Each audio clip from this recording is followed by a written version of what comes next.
career didn't fit in with the other teenage girls at school. I was not having the crushes on the young men. I realized I was having crushes on the girls instead. Melissa says a traumatic event in her life left her confused about her sexuality. I had been sexually violated as a child by a man outside of my family, and that affected my gender identity in that I thought it was bad to be a woman, that it was second best, that it was a liability to be a woman because it meant that I could be hurt. At 16 years old, she had her first lesbian relationship.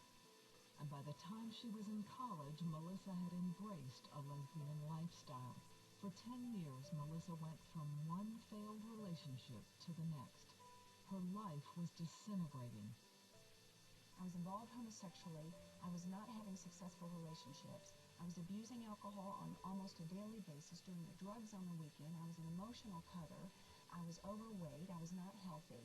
And life was becoming more and more unmanageable. Her live-in partner was fearful of Melissa's outbursts, where Melissa would scream, hit walls, and throw things. Finally, she could take no more and confronted her. Melissa thought about going to church to get help, but she didn't think she'd be accepted there. I presumed to know what I thought Christians thought of gays and lesbians, and from a few snapshots through television or stories from some of my friends about their Christian families, I just presumed that all Christians hated gays and lesbians. Melissa's presumptions were tested on a daily basis. Her boss, a Christian man, treated Melissa in a way that was contrary to her preconceptions.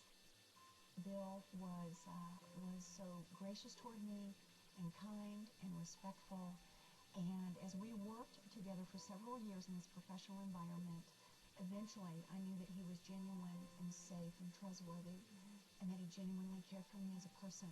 After many spiritual conversations with her boss, Melissa asked her live-in lesbian partner to go to church. She said yes.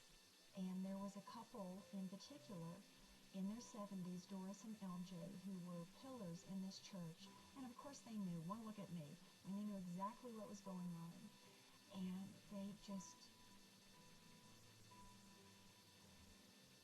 they were like Christ to me, stepped right into my life and scooped me into their arms and knit me into their hearts. Doris and LJ taught Melissa about the Bible and showed her God's love.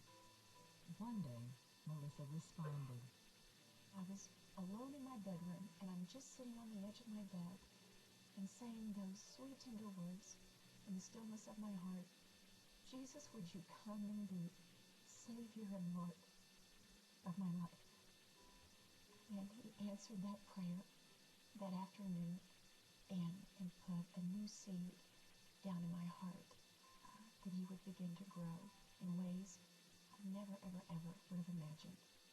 Melissa's partner also made a commitment to Christ, and it took time to work out the complexities of their relationship.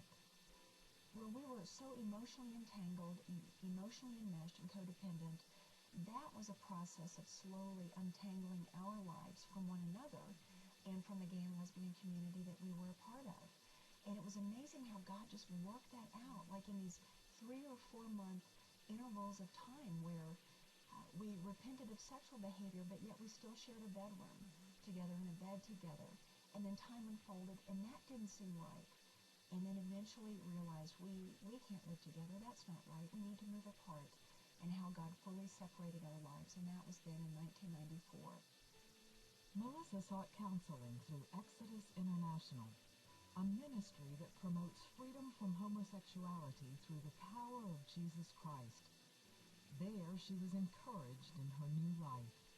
How God healed those wounds in my heart, and how he began to teach me, woman is good, femininity is good, she's equal to men and masculinity, and that both share that crown, that dignity of creation. For a number of years, Melissa has been on the staff of Focus on the Family. She travels around the country, offering hope to those living in homosexuality. I have so many points of reference of who I used to be versus who I am now and what my